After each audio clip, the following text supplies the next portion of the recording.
Good morning and welcome to Nami, New Jersey's weekly webinar series.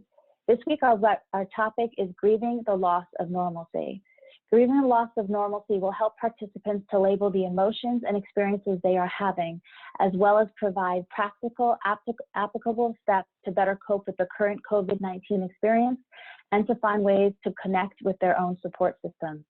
We are very fortunate to have our presenter today, Jennifer Ellis Walters.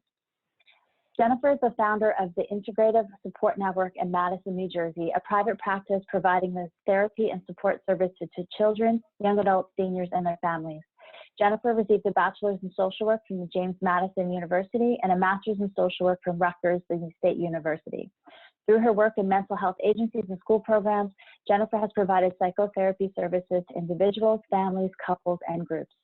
Her experiences include work with individuals suffering from anxiety or mental illness, struggling to adjust to life changes and loss and recovering from trauma. Jennifer runs several support groups for parents, those who are grieving, and provides training to those hoping to learn more about these issues. Jennifer also has extensive experience helping clients on the autism spectrum to better understand their strengths and limitations and more effectively communicate and function in relationships with others. In addition, Jennifer collaborates with caregivers through behavioral consultation to help them understand and improve difficult behavior in children. Jennifer's approach to is humanistic and interpersonal, with a strong focus on strengths, family systems, and a psychodynamic understanding of a person's condition, as well as the social and interpersonal context. Jennifer, we're grateful to have you here, and we're looking forward to it, so I will turn it over to you now. All right, thank you, Meredith, and thank you, Nami, New Jersey, for this wonderful opportunity this morning. You know, as a therapist in the community and with many, I've really been trying to help people figure out what exactly are the effects of this COVID pandemic, and how is it affecting us. And those of us who haven't had perhaps even direct contact with COVID are still feeling a lot of distress. So I just want to start by saying a few, housekeeping items myself. The first being that, if anything that we're talking about today is distressing to you, please walk away and take a few minutes for yourself.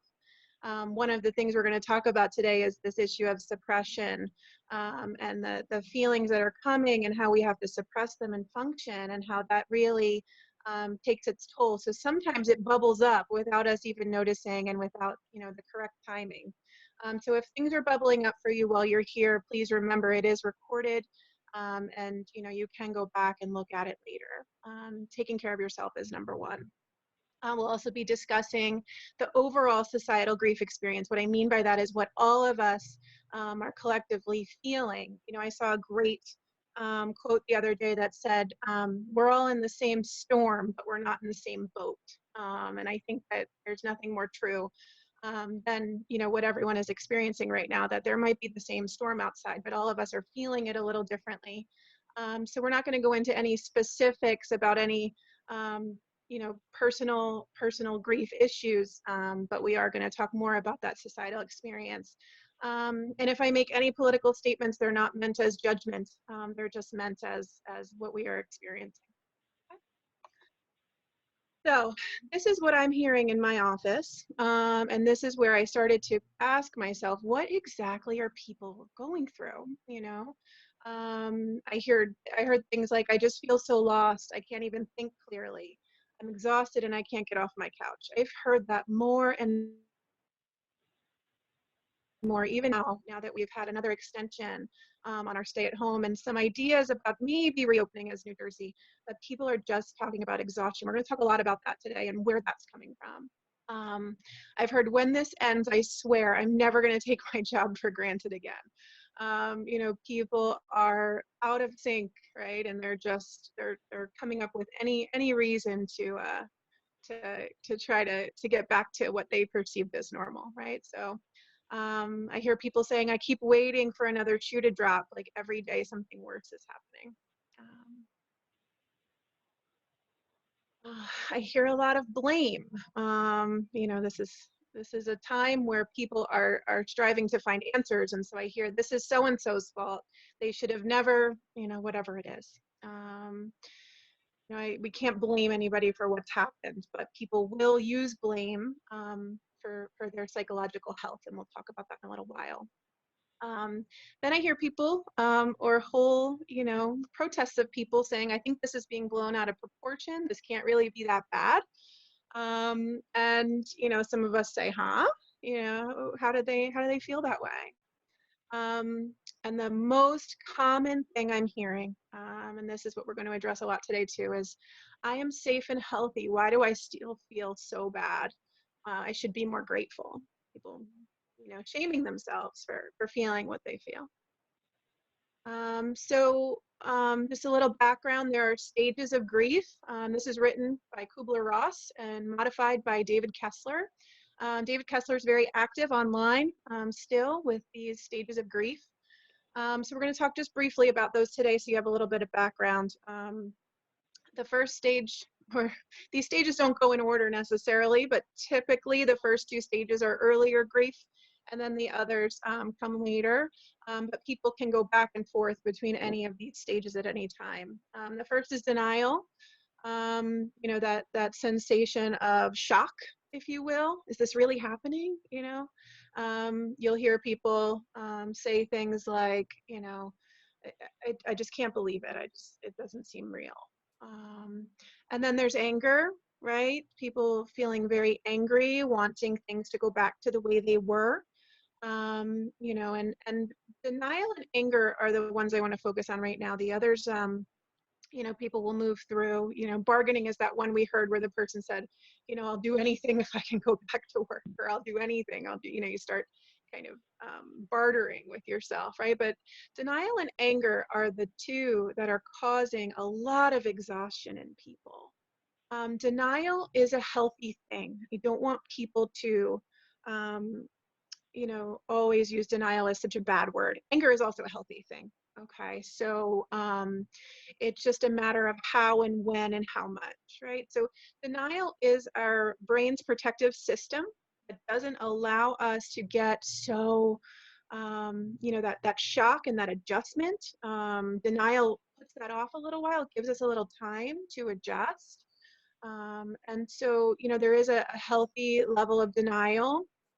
I use this for example. I have 2 small children at home, and we have used a lot of denial to keep ourselves happy and healthy and functioning here in this house. So, when we talk about, is this really happening?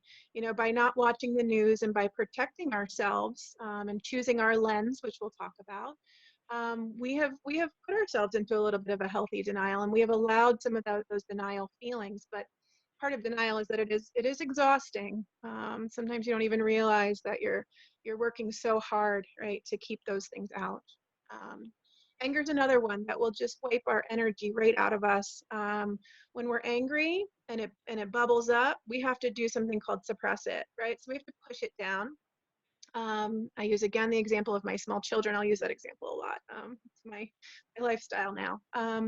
But if I'm feeling very angry about what's happening, I'm going to push those feelings down while I'm functioning and caring for my children, in an effort to protect them and to protect ourselves even from our own anger sometimes.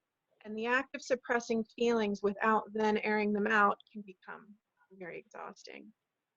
Bargaining, we discuss sadness. I know there's a lot of sadness right now. I see it. I saw this graphic the other day of a girl in her prom dress in the halls of her high school with her head in her arms. All of these events that people are missing, and we'll get into that. That feeling of sadness and loss. Acceptance. Sometimes we can accept, right, that the world has at least temporarily, if not in some way, forever changed due to this pandemic, and we can kind of see that. And David Kessler added the final, the 6th stage of grief, which was added much later than the previous 5, and that's the idea of finding meaning in the loss. So you can research Kubler-Ross or Kessler. They are very well known in the grief world and have a lot to offer. So grief, grief is loss. I want you to think of it as loss, as adjustment, right? When things are changed, we have to adjust and change everything that's going around with us. There's a lot of uncertainty. Okay, I know especially in this pandemic, we're feeling a lot of feelings of uncertainty, which are also really just a lot of anxiety. Relearning. I have had to relearn how to use certain platforms like this. You know, this is my first live webinar. I've done many recorded ones before, but you know, or many ones with people, but this is, you know, new, and so I'm relearning how to connect with people through this plastic computer that is in front of me, and it is exhausting. Grief is, you know, with all of those things happening, you know, our mind is kind of constantly moving and shifting and blocking and suppressing and then trying to feel, and so it's like a marathon for our brain, and so it's okay to feel that exhaustion. You know, there's something called grief brain. Forgive me, I'm not sure exactly who coined the term. The grief brain, you know, is that idea of this fogginess that comes from all of these features at the same time. There's also something called anticipatory grief, which is related to anticipatory anxiety, if you've heard that, but anticipatory grief is this idea of what's going to happen next. You know, what am I going to lose next? It can come through images or dreams, fears, and it brings that overwhelming anxiety, which sometimes causes people to withdraw themselves. Anxiety, you know, people present in very different ways, but anticipatory grief is also another feature of this. You know, if we hear that someone got ill, okay, who's next, and that kind of feeling. So I want to start with battling anticipatory grief. There's a lot of really good literature out there about this, so I only focused on this briefly. And so I encourage you to look, especially David Kessler is writing some really great articles and doing some, you know, mindful strategies. I believe he has a chair yoga every day on his Facebook page. He's really the expert here. But he says we should stay present in the moment. Okay, if we worry too much about the future, right, then we can stay here in this moment. You know, there's a lot of good books about that for children. I Am Peace, for example, is one of them for children. So researching and applying mindful strategies, right? Even on Pinterest, you can just put in mindful strategies and come up with hundreds of ideas. You can, by staying in the moment, you can remind yourself of what is, right? I am safe, I am home, I have food, you know, all those good things. And, you know, many people, if you're familiar with the strategy of CBT, you can use, have a therapist guide you through some of these strategies of challenging your thought distortions, right? So if you know, the propelling thought, the automatic thought is I'm going to get sick, you can challenge that thought with I'm doing everything in my power to stay healthy, right? Focus on the can, not the can't. I've seen some really great diagrams where, you know, you put the circle in the middle and what I can control, and then everything outside is what I can't control. You know, I can wash my hands, I can stay home, I can work online, I can, right? Let go of what you can't control. You know, I can't control the rules that are out there. I can't control that, you know, the wedding date has passed now. Okay, so. And avoid triggers or choose your exposure and your lens. Okay, so we're going to go into that more next. My favorite quote from Mr. Rogers. When I was a boy, I would see scary things in the news. My mother would say to me, look for the helpers. You'll always find the people who are helping. One of the things I've done is that I've posted a couple of these photos that you see here from the internet onto our fridge. I also have actively participated in the 7 o'clock on Mondays where me and my kids go outside and we bang our pots and pans and we make a lot of noise. You know, we are choosing what we want to see. The news doesn't always allow that. but there are some great ways to control your Google searching. You know, positive COVID activism, for example. How can I help in my community?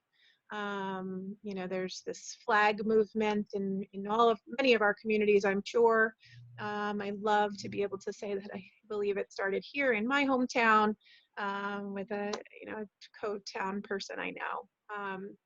You know, these dance videos of the nurses dancing and doing all these choreographed things. I think these are great things to remind ourselves, right? That there are good things coming from this. There are people doing great things. There are people helping people. We have to remember that we can choose that lens. You know, sometimes it's hard not to see and draw yourself to the negative, but sometimes we have to give ourselves a break from that and choose our. So, I wrote a list here of the things that I am missing. You know, I want you to really think about what it is that you are missing in your life. You know, I don't want us to be like that last comment in my quotes from my office of people who are saying, well, I'm healthy. You know, I should be grateful. It's okay to be missing what you're missing. And we have to really decide. You know, I put one of my guilty ones down here, this fancy coffee and shopping. I don't do it often, but when I can get, you know, an hour in Target with a coffee in my hand, you know, and just have a little me time, you know, that's really key for me. So we're going to go into each of these a little bit more soon. But the first thing I want you to learn to do for yourself and those around you is to validate the experience. Okay. Just because there isn't someone in your family who's sick, or just because you still get to keep your job, or just because, you know, other people have it so much worse than you, doesn't mean that the experience you're having is any less important. Okay. We have a tendency to rank things, right? Well, more. That's a little bit of a bargaining technique and a little bit of a denial technique, and that's okay. All right. But remind yourself that your experience is yours, and there are feelings that you have that I really want you to try to do this step 2 of listening deeper and labeling, right? When we dismiss it with, oh, other people have it much worse, we're not listening deeper and labeling what's going on for us, okay? And step 3 is to substitute if possible. Listen, I know how hard that is, okay? I'm not saying it's going to be a full substitution, okay? But a partial substitution can help, okay? So validate, listen deeper and label, and substitute. Okay, so we'll get into that more.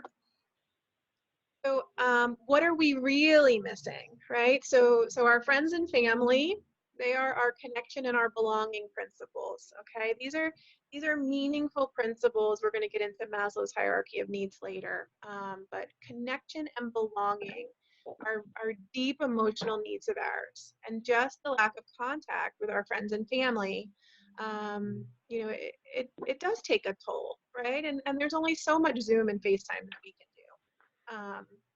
And so, you know, many times that's what people are missing, but I want you to also listen, you know, for your deeper label of what it is you're missing from those things. These are things I associate in my mind with my psychological principles. Holidays and events, right? So a friend of ours had a wedding delayed. A cousin of ours is considering delaying their wedding. My nephew is missing his baseball season and his prom and his senior graduation. So, you know, the joy and predictability of those holidays and those events, the big events, right? The joy of those, or the predictability of the smaller events. You know, for many people I know, Passover and Easter looked very different this year. You know, and as we head into more holidays, you know, are those going to look the same or different? Or are they going to be as predictable as usual? A big one, hugs. I believe in the power of a good hug. And, you know, hugs provide a nonverbal reassurance and a comfort that, you know, really when there aren't a lot of words, a hug goes a long way. And I know You know, there's a lot of people, especially people who are completely isolated on their own, who are really missing that reassurance, that comfort of a hug. I said fancy coffee and shopping. This is my healthy denial, right? These are my distractions from the world sometimes. Sometimes I just want to let my mind wander and, you know, put some music in my ear and walk around Target and look at pillows. So that's okay. That alone time and that distraction is something my brain wants and needs. And so I have to validate that I'm missing that. And then there's the issue of supplies, right? So this access to things, being able to go and get milk at the store when I want to go and get milk at the store, you know, that gives me a feeling of safety. And so I think some of us are having those feelings there.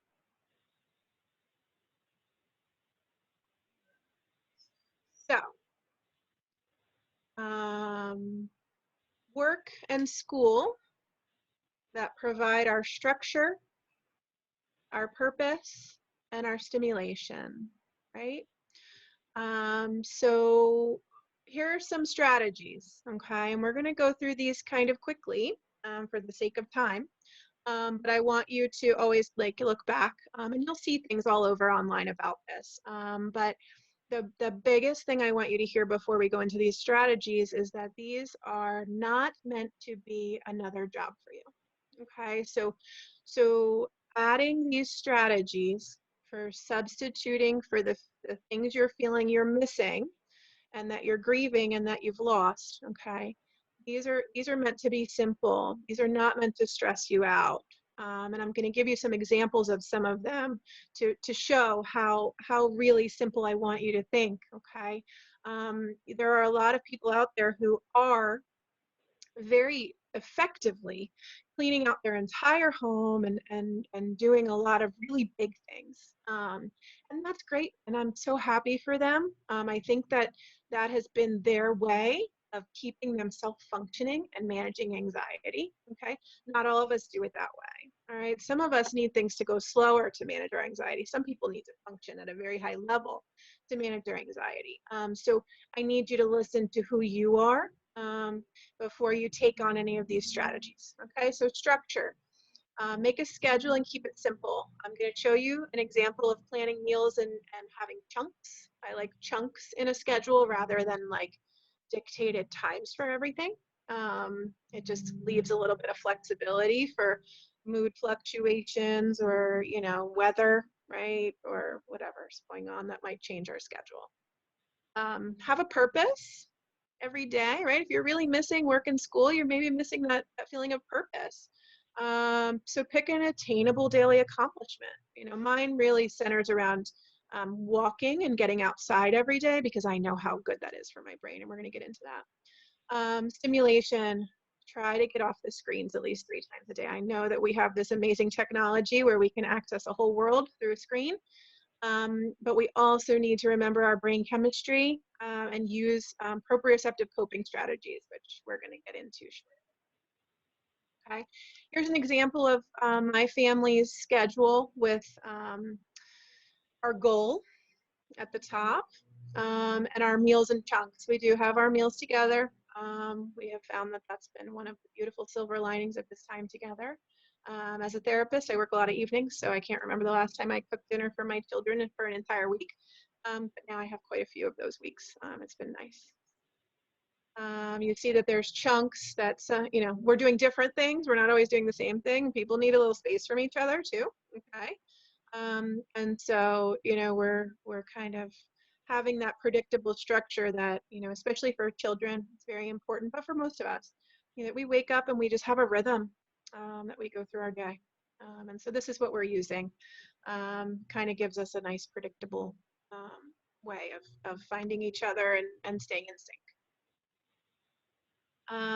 I can't tell you enough about this idea of preventative output.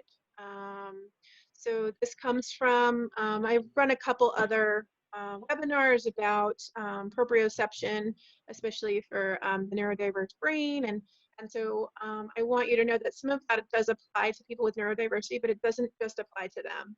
Everyone needs certain rhythmic stimulations to build healthy chemistry, right? This is why runners run and bikers bike, and people, enjoy the things that they enjoy, and the CrossFit people are very mentally healthy usually, because they have this, constant brain chemistry adjustment for themselves.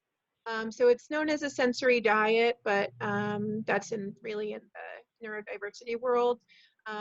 It's this idea of applying certain stimuli on certain channels to reduce the overstimulation of, video games, things like that, news, stress, and increase healthy brain chemistry. Proprioception is best. So you can also, Pinterest has a ton of proprioceptive coping strategies available, tons and tons and tons. So it's a great place to take a look. Who knew Pinterest would be the place to find all these things someday, right? So here's some examples of great proprioceptive output.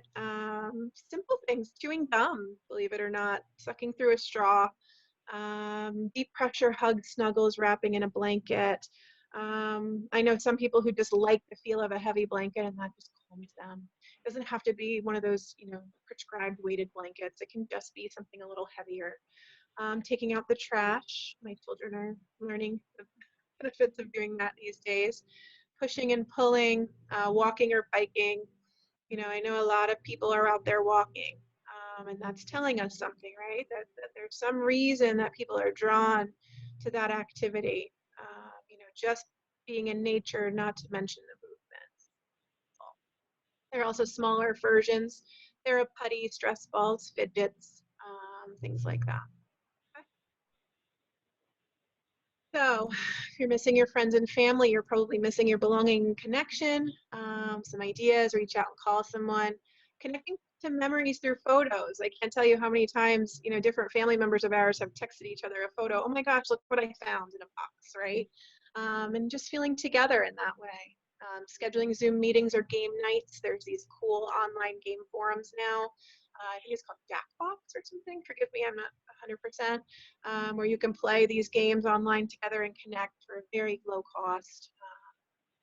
Watching movies together, writing a letter to someone. It's kind of cool to get mail. We've been getting a little bit more mail these days, which is really exciting for the kids and me. The holidays and events. Really, just validate people's loss here. Validate, validate, validate. You can't do it enough. Just, imagine if you were the class of 2020. Just really, you can talk about what would have been. We would have been doing this and we would have been doing that. Finding a new way to celebrate. I know that that's a very partial satisfaction there, but one of the other key things to think about is to start a new ritual. My kids and I have picked a new walking path, and we're, they're able to ask me for that. Hey, can we go take a walk? Hey, can we, go? And it's the cherry blossoms, and they call it the temple. It's just like a little like hut that's there, but hey, can we walk to the temple today? And it's just this new thing that we're doing together, and it brings us joy and it brings us some predictability, and they're calling upon it and they're asking. So putting on some music and dancing. A lot of families forget, right, that feeling of the home can be adjusted, right? So just like we can adjust the lighting and open the windows and get some air in here or some scents, we can put music on just to lighten the mood and switch things up and make it feel like, I have a friend who has been having dress-up dinners for her family. I think it's a great idea, where they have a theme for their dinner, and they dress up, for sports theme or out to the theater. I mean, it's cute. It's really cute. And they've had people now joining them. So it's a nice new ritual. It's a nice way to have a little joy. Hugs. It's a hard one to substitute. But there are other physical ways to provide bodily reassurance. You know what your body needs or wants. Yoga. So I told you about David Kessler on Facebook doing daily grief yoga. It is a chair yoga. so it's very easy for most people. Taking a bath, baking or cooking something from your heritage or your history. You know, we've been bringing out some of the old recipes. You know, it's very interesting. Animals, snuggles, co-sleeping, and my favorite, tea. I think people undervalue the benefits of tea. A warm cup of tea goes a long way to make you feel warm and give you that little bit of warmth and comfort. Distractions and alone time, few and far between for some of us. But I heard someone say that instead of shopping, they are training their brain to feel the same feeling about donating things, right? So every time they go, they have this idea to go on, you know, one of those online things and buy something that will come in the next now 3 weeks or so. But you know, they are training their brain. They go to their closet, they find something to donate, and they say it's providing them with a similar feeling as shopping. I'm gonna try it. We'll see. Music on headphones. You know, sometimes we just need a little alone time, and music or a good book. I actually listen to my books now. You know, mostly because of my hands are always having to do something. But you know, I listen to a book or some music that gives me that feeling of alone time. A team approach.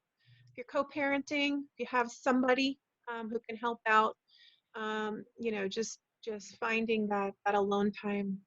It's really important. But mostly, I think most of us have to just tell ourselves that this is going to pass.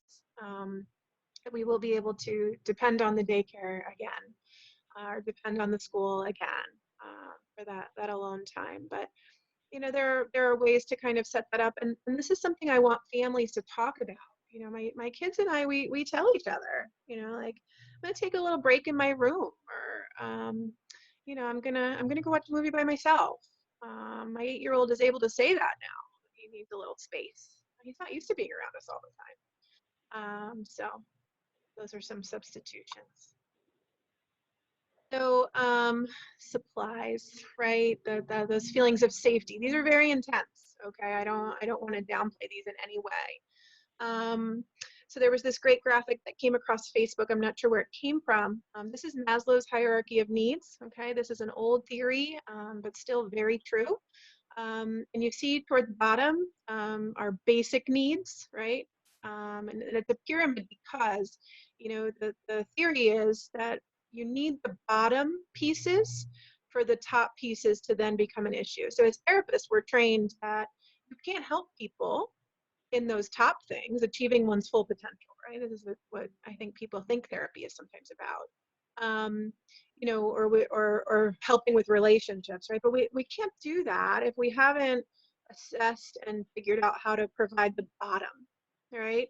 The food, the water, the warmth, the rest, the security, the safety, right? So if we're not feeling those things, okay, we're not going to be ready to reorganize our whole house. We're not going to be ready to sew masks for the hospital, right? We need to listen to and address our basic needs at the bottom here, and then our psychological needs, and then we can work on our creative activity. Okay, so listen to yourself. If your mind is telling you that you need to stick with the bottom, that's okay. That's where you are. That's where I am most days. Okay, do we have enough milk? Do we have enough bread? You know, what am I making for dinner? You know, are the bills getting paid? That's where we're at, and that's okay, and that's enough. Okay, I've kind of I keep telling people survival is enough. Okay, the other stuff is great. The other stuff is gravy, I like to say. You know, that's gravy on top. But let's not compare how we're feeling to other people. Other people are getting very busy with their creative way because that is their way of coping. Okay, ours might be to do that very differently. We have to understand that piece. Never forget who's watching. Not all of us have children at home, I know that, but one of the great reminders for me was the other day when my son told me, "This has been the best week of my life." I said, "Really? Why?" "Because we've been together and we did so many things." And I'm looking around going, the house is a mess, right? You don't know what's going to happen. But his experience at 5 years old is that it was the best week of his life. Okay, not always, but I'm glad we did well that week. So through their eyes or through the eyes of others, think about the people who have gotten sick or the people who have really serious illnesses that are hoping that we can keep this pandemic back a little for them, through their eyes. Let's remember why we're doing this. The meaning, that's the meaning behind it. So just a couple things. Find support, okay? Psychology Today will tell you which therapists are taking new clients and not, and which ones are active during the COVID pandemic. Talking to someone is very important and very helpful, and there's a lot of free resources right now. Please find them. Talk to people who understand. I love how there's so many more support groups going on online than I've ever seen in my career. This is something I've always run in person, family groups and parent groups and, bereavement groups, those kinds of things. But there are lots of groups out there. You can still connect with people through the same forum you use today to connect with us. Nami has quite a few. I wanted to highlight theirs here. We have to laugh a little. There's a lot of funny stuff out there about this. This daycare's closed parody to Old Town Road made me chuckle. It's not for all ears, so I apologize. There's some inappropriateness in it, but a little bit of inappropriateness makes me laugh sometimes. You might want to check that out. There's also Some Good News, the guy from The Office. I forget his name right now. He does some funny things. And don't forget to reach out for support. The major helpers are all still there. It's just a little different way to access them. So there are some places to call for family support or children's support, for your own support if you're feeling overwhelmed. You're never alone. You can talk to someone and connect with someone through text or talk. That's it. Great, thank you so much, Jen. I just want to encourage people, again, we do have quite a few people on the webinar, so we will get to as many questions and comments as possible. So just going to start with some questions. Jen, I feel that I am at a grief stage that is defined by fear of things going back to the way they were at this point, and the thought of going back to routine fills me with dread and fear, although my pre-life was great. So that's anticipatory anxiety, okay? And I actually feel that very much myself. So I am a person who works 2 jobs, has 2 kids, and manages a household. And so I have, in a way, really enjoyed being able to more wholly focus on certain things, not going to, 4 birthday parties a weekend and all of that running and going that our lives so often are characterized by. Are working those long hours or long commutes. I know that people are dreading the return to that. So the best thing for you to really ask yourself, number one, is what parts of that are you going to return to? I've seen a lot of people who are hopeful that this has changed them in a way.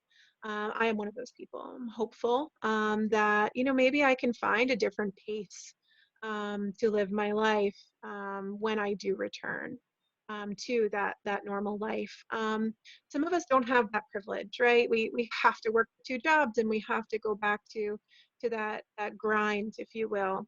And we've done it before, so we can, but I want you to be patient with yourself, just like we have kind of, we maybe somewhat abruptly shifted into being home. We didn't get used to being home abruptly, right? It took a little time. And so it's going to take a little time for us to re-enter, that other life.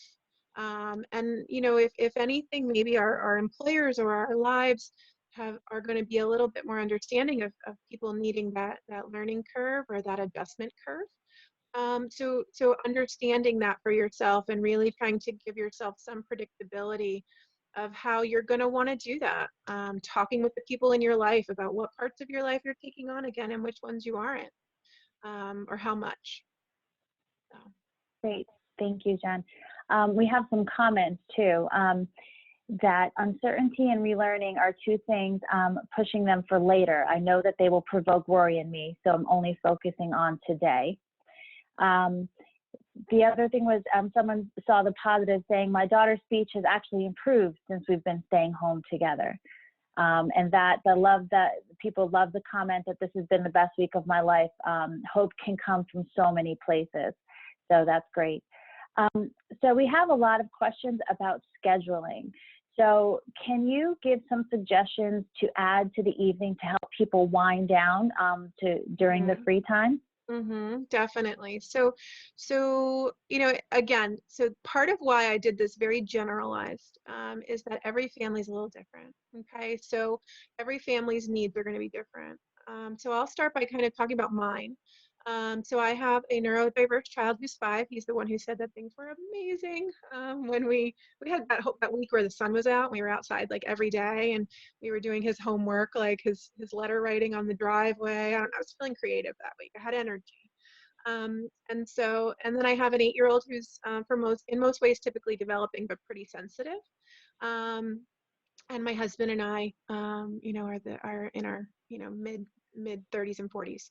And so what we need is we need to have a lot of structure and predictability for the children, and a lot of warnings, and things do need to really tailor down in the evening, right? So family time in our house is the following few things, right? So the first, everybody has to help with dinner in some way. I don't care if you're only filling the cup and getting ice, right? Electronics go off. We all come together. I'm usually at the stove, and they're setting the table and getting, for them, I mean, soda. We get to have soda every night now, right? So they get the soda, they pick out their thing, they get their seat, and we sit together and we eat. For us, that's really important, okay? We kind of scramble all day. Everybody's got all these learning things we have to do, and we're all really anxious and sometimes garbling at each other. And so we need to sit together and kind of have a good moment. And then electronics are off. Electronics, I mean anything that's interactive, like video games, iPads, those things. They're off, and they're put in the above the fridge, out of reach until tomorrow. And then we put on a movie, okay? And we sit together and we really wind down. Okay. One of the things we've been doing is going into some familiar old 80s movies, and teaching our children about the 80s. And so what we do is that's really a time for us to connect by watching a show instead of having an interactive video game type thing. That's reducing the stimulation that's going into my son's brain. And depending on their level of activity, sometimes we take a shower before movie time, and sometimes we take a shower after. Okay. I flex that a little bit to help them, you know, if they're really still kind of wound up, right? They need to wind down a little more before their shower or bath, and then off to bed. So that night routine, and there's a lot of information out there. Ours is based on children, okay? So our night routine really goes reducing stimulation, lots of physical comfort. We will sometimes have a chamomile tea together. We will sometimes, you know, I'll rub his back with his lavender lotion. I mean, we have to use a lot of strategies because of his differences. But none of those things, like I said, just because they work and are necessary for kids with neurodiversity, they still work for everyone else. They're still wonderful. And so really finding, you know, researching those ideas of night routine, reducing stimulation. But I think the key is really getting them off the screens by 4 o'clock, 4:30. Sometimes we take a walk around the block if they're really bouncing. You have to read the signals in yourself and in your children, you know, or in the other people in your home. You know, if you learn to read the signals of their level of stimulation, you'll know what to do. That's great. A couple more questions about the schedule in particular. So I'm going to combine a couple of them. So is it okay to seek your own activity level if your spouse or family members seem to need different activities to manage their anxiety? And one person in particular, I think a lot of people can relate to, said, I have teenage boys who have a lot of schoolwork and have a lot of stress. So after dinner, they want to play video games online with their friends, and they do so until about 2 in the morning, but they wake up at noon to start school again. They go outside, they work out, they help out around the house. Is this schedule okay? So that depends on your school district. I believe, so I'm a firm believer, I work with a bunch of teenagers, one has that schedule. His parents are allowing him to go to bed at 1 a.m. I totally agree. This is how his brain is built. He loves to stay up late and he will sleep till 11, but he agrees to get up by 11, get himself moving and get his work done. The key is, is there enough time to get the work done? Are there any negatives to getting it done later? Or, are we allowing them to live their lifestyle? These are kids who, if they were in a different learning environment, I think of myself when I was in college, I didn't do anything before 11 o'clock. And I was often up till 1 or 2, and that was just my lifestyle at that age. I could never do it now. But, if there are no negative penalties for them being up so late, why not allow them to have this time with their friends to, what's the negative in it? This is potentially how their brains are built. Now, they're going to push the limits. They're teenagers, right? So 2 is going to become 3, and 3 is going to become 3:15 and 3:30, and then we're really going to be off course if we do have to go back at any point. And so just keep that in mind and talk to them about that. Talking to them and saying, I love that. I love that I can give you this freedom to do this. These are my worries about it, and this is what I'm watching out for, and let's work together, right? We want to teach them to be independent in making these choices, because I don't know how long it will be until they won't have us to make those decisions for them anymore. And that, building that independence now is going to really help them to understand themselves better in the future. And make better choices. So I don't think there's anything wrong with the schedule as long as the teachers aren't emailing you that things are late or underdone, and they're, not having any issues around how they feel. Just keep an eye on, that night owl lifestyle can have some negative consequences, that they don't really see or understand if it goes too far, and really help them understand how far are you willing to go with this. I like 1 a.m. I think once you're past 1 a.m., you're really starting to mess with your circadian rhythms. But honestly, if it's working, why change it? We don't need to change it right now, and it's providing them connection to their friends. Great, thank you. So can you give examples for people who are either single parents or who live alone and do not necessarily have adult support in the home for these things? So I commend you, single parents. Until just recently, I was feeling like a single parent because my husband was still going out to work. And so I never before really felt that alone or that overwhelmed. The key is really to understand that something's got to give, right? So what are your priorities? What needs to get done, right? If the dishes stay in the sink for a couple days, is that okay, right? So really giving yourself permission to prioritize, because you are only one human being. Like I like to tell my children all the time, I am one mommy with 2 hands, and that's all I have right now. Talking to your kids, to wait, to listen, to give you a minute to but really just building that empathy between you and your kids, that they can understand that you're going to do everything you can, but that you're one person. Talking to the teachers and the schools and letting them know what you can and can't accomplish, and really trying to build that connection with them, that you'll really get that chance to if possible, reduce the load. I'm recommending that for anyone, that if you can talk with your school, and if your child has any reason to be accommodated, to reduce their workload if it's becoming too much, that you really talk that through and find the priorities. That's great. And do you have any suggestions for individuals maybe living by themselves? Yeah. So individuals living by yourself, I ask you to connect with somebody at least twice a day. So make a call, to have a FaceTime, join a support group, something like this.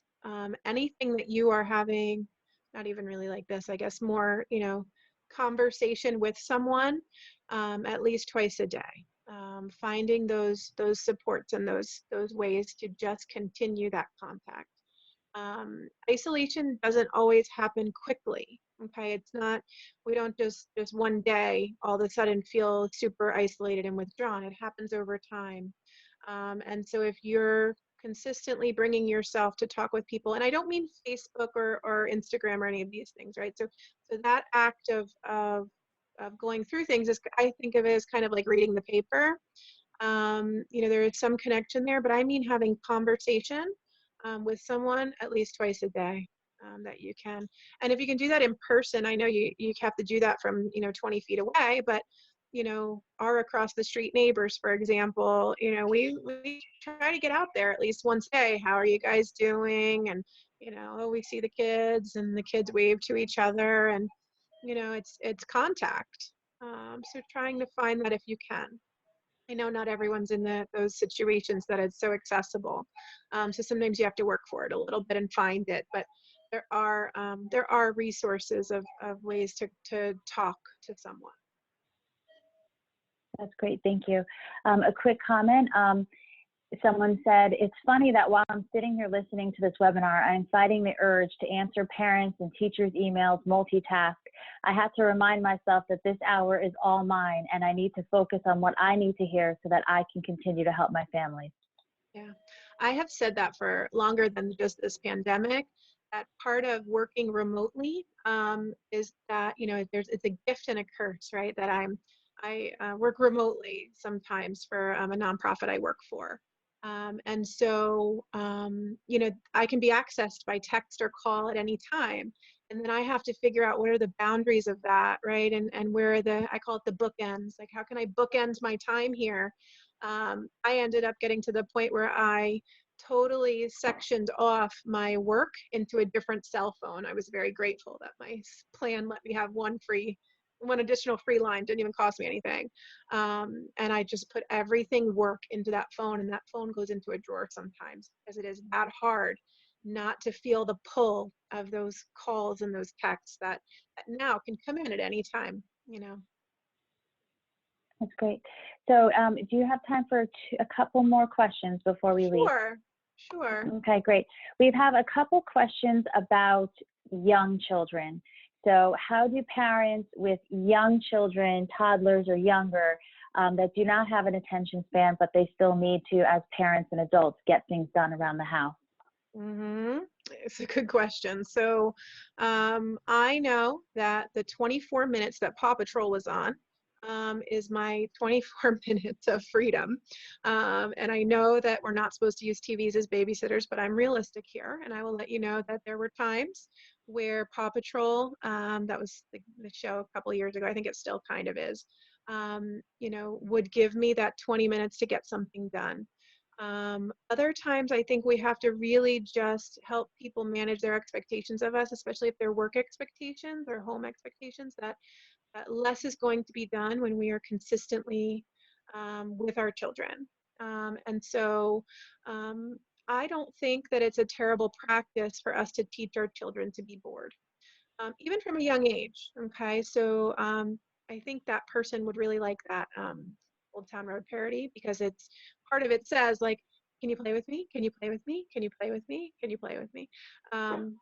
Every 10 minutes, right? So, and the truth is that our children will look to us as their stimulation, and that's what's so hard, right?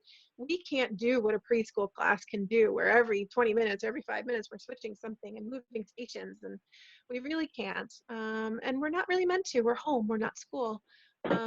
And so teaching our children to be bored, putting a water table out in the yard, putting some little characters in it, and see what happens, and when they get bored and when they tell us, I don't know what to do, I say, it's a beautiful day. Let's find something to do.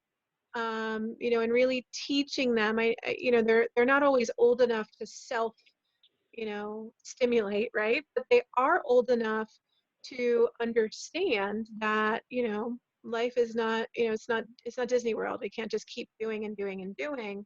And we do have to change it up for them about every 40 minutes to an hour. I have found that changing the room is helpful, right? I know a lot of people were spending our whole day in our living room, right? And so kids will get bored if they're in the same room. And so we, you know, especially with my 5-year-old, we tend to like switch rooms. Like, okay, so let's go lay in mom's bed and watch a show. And then, okay, let's go sit in the kitchen and have a snack. I promise we have a very tiny house, so it's still all very close, but, you know, let's sit in the kitchen and have a snack. Okay, let's sit on the couch and do this. Okay, let's do a puzzle on the floor. Let's go outside in the front yard. Let's go outside in the backyard. Let's go for a walk around the block. Those changes in environment are helpful for both you and your child. But mostly, maybe they have to be a little bored and come up with something. Great. And the last question, and thank you all for participating. We had a lot of wonderful questions.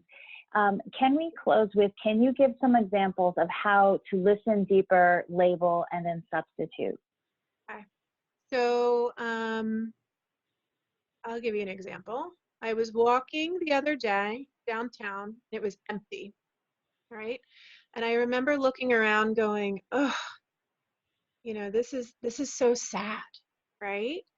And I felt myself getting kind of angry, especially as a business owner in town. Like, why are people not working harder to keep these businesses going? Why, right? And I started, and then I really had to ask myself, okay, am I angry?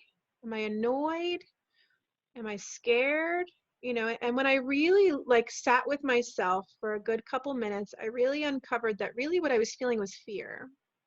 That walking into an empty downtown, and Madison has a vibrant downtown. Walking into an empty downtown and seeing everything closed really made me scared. Scared for my own business, scared for my friends who own businesses.